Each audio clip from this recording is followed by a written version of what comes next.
अमरीकी सदर ट्रंप का एक और यू टर्न। ईरान पर तयशुदा हमले मंसूख करने का ऐलान कर दिया। कहा कि ईरान के साथ मुआहिदा तय पा गया। सिफारतकारी को मौका देने का फैसला किया। ट्रूथ सोशल पर दावा किया कि ईरान के साथ मुज़ाकरात हतमी मरहले में दाखिल हो चुके हैं।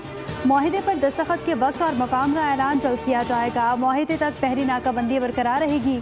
पाकिस्तान समेत मुतादिद इलाकाई ममालिक सिफारती अमल का हिस्सा है। इससे कबल ट्रंप ने धमकी दी थी कि अमरीका आज रात ईरान को ज़बरदस्त निशाना बनाएगा। ट्रंप ने यह भी कहा था कि खार जजीरे समेत तेल के बुनियादी ढांचों पर मुकम्मल कब्जा करेंगे। तेल और गैस की मार्केट पर हमारी इजारादारी कायम होगी।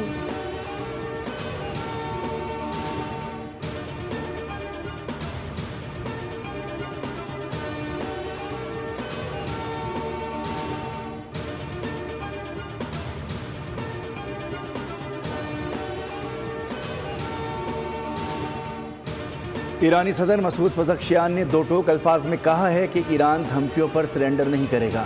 किसी भी मुल्क को बमबारी से हथियार डालने पर मजबूर नहीं किया जा सकता। समझते हैं जंग मुल्क के मफाद में नहीं। ईरान की खुदमुख्तारी को चैलेंज किया तो हथियार नहीं डालेंगे। ईरानी नेशनल सिक्योरिटी के तर्जुमान इब्राहिम रज़ाई ने कहा कि अजीम ईरानी कौम किसी के सामने झुकने वाली नहीं। अमरीका को इस जंग में हथियार डालना होंगे। पासदारान इनकलाब के कमांडर ब्रिगेडियर जनरल मजीद मूसवी ने खबरदार किया कि अगर अपना हुर्मुज़ को गैर महफूज बनाने की कोशिश की गई तो ईरान पूरे खित्ते को जहन्नुम बना सकता है।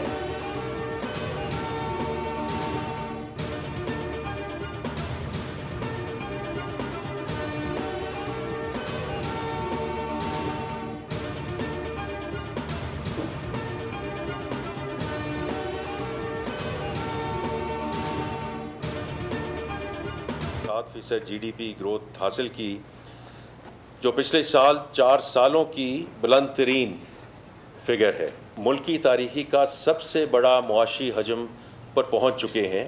The freelancer export is now touching $900 million. तकरीबन 1,75,000 नए इन्वेस्टर्स आए हैं इन द इक्विटी मार्केट।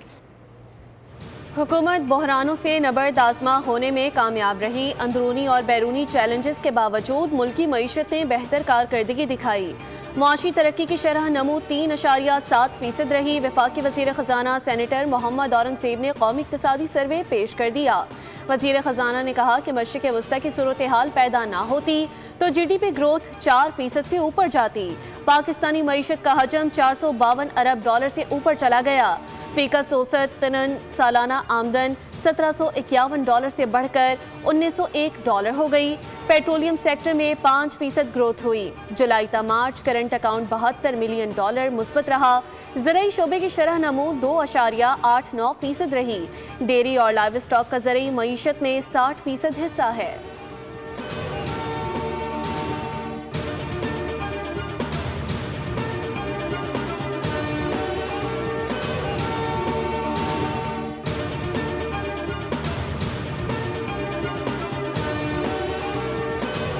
मई में महंगाई की माहाना शरह 11.66% रिकॉर्ड।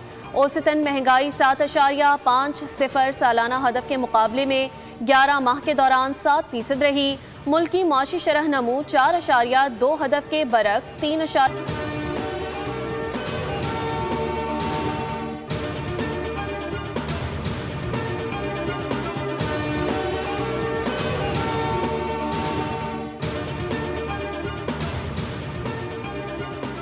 IMF प्रोग्राम के मुस्बत असरात भी मईशत पर नुमाया रहे। IMF प्रोग्राम सिर्फ वफाकी हुकूमत नहीं बल्कि पूरे मुल्क के मुफाद में है। खैबर पख्तूनख्वा हुकूमत ने भी कौमी माशी अहदाफ के हुसूल में ताउन की यकीन दहानी करवाई।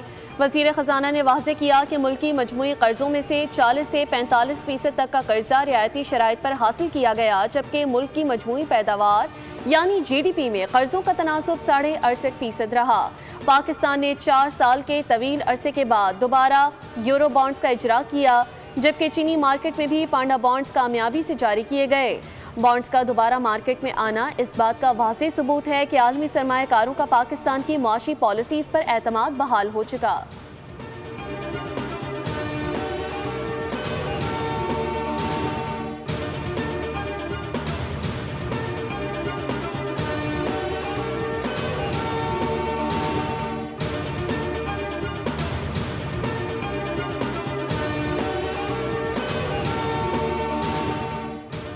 दरामदात में कमी लाना हमारी तरजीह है। हमें माजी से सीखते हुए मईशत को पायदार बुनियादों पर इस्तवार करना होगा।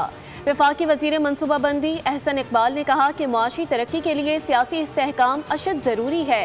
हमें मुस्बत सोच के साथ आगे बढ़ना होगा। 2018 में तरक्की हो रही थी, लेकिन पॉलिसीज़ में तसलसल न होने की वजह से नुकसान उठाना पड़ा।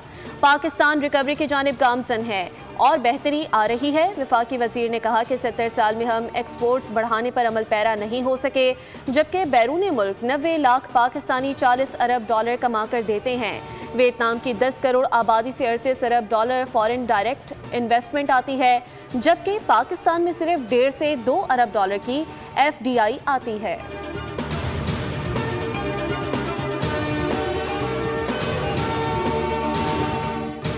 वज़ीर आज़म शहबाज शरीफ ने वफाकी काबीना का खुसूसी इजलास कल पार्लियामेंट हाउस में तलब कर लिया। ज़राए के मुताबिक काबीना आइंदा माली साल के फाइनेंस बिल की मंजूरी देगी।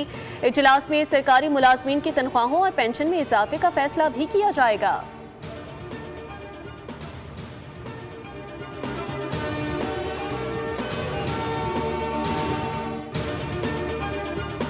वफाकी बजट 26-27 कल पेश किया जाएगा। हजम 17,500 अरब रुपए से जायद होगा। आइंदा माली साल के लिए टैक्स रेवेन्यू का हदफ 15,267 अरब रुपए और नॉन टैक्स रेवेन्यू का हदफ 2,767 अरब रुपए मुकर्रर किए जाने का इम्कान है। हुकूमत ने मुआशी शरह नमू 4% और महंगाई की शरह 8.2% तक महदूद रखने का हदफ रखा। बजट में कर्जों पर सूद की अदायगी के लिए 7,824 अरब रुपए और दिफाई अखराजात तकरीबन 3,000 अरब रुपए रखने की तजवीज़ ज़ेर गौर है। कौमी इक़्तिसादी काउंसिल ने 3,669 अरब रुपए का कौमी तरक्याती प्लान मंजूर कर लिया, जबकि वफाकी PSDP का हजम 1,000 अरब रुपए मुकर्रर किए जाने का इम्कान है। तनख्वाहदार तबके के लिए तकरीबन 50 अरब रुपए टैक्स रिलीफ पर गौर जारी।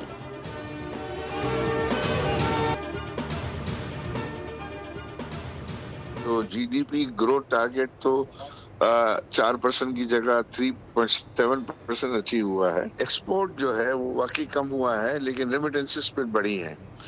तो रेमिटेंसेस बढ़ी है तो इसकी वजह से अपना जो करंट अकाउंट है वो आई थिंक जो है वो मुनासिब तरीके से मैनेज हुआ। बजट में जो है ना वो मुल्क के अंदर इन्वेस्टमेंट को बढ़ाने के लिए, रोजगार के मौके पैदा करने के लिए, जो है एक्सपोर्ट बढ़ाने के लिए जो इक़दाम जो है वो होने चाहिए। लगता है कल बजट में अच्छी खबरें होंगी। एक्सपोर्ट्स कम हुई लेकिन रेमिटेंस बढ़ गई हैं। आरिफ हबीब ग्रुप के चेयरमैन आरिफ हबीब की बोल न्यूज़ की बजट ट्रांसमिशन में बातचीत। कहा कि बजट में रोजगार और एक्सपोर्ट बढ़ाने के लिए इक़दाम होने चाहिए। आम आदमी के लिए महंगाई ज़्यादा नहीं होनी चाहिए। आबाद के सरपरस्त मोहसिन शिखानी ने कहा कि टैक्स कलेक्शन की वजह से कारोबार कम हो गए। 3.5 साल के बाद वज़ीर ख़जाना कह रहे हैं कि कंस्ट्रक्शन को बढ़ाना है। अगर हुकूमत घर बनाकर नहीं देगी तो लोग कच्ची आबादियों में रहेंगे। जब तक सिस्टम बेहतर नहीं होगा, चीज़ें बेहतर नहीं होंगी।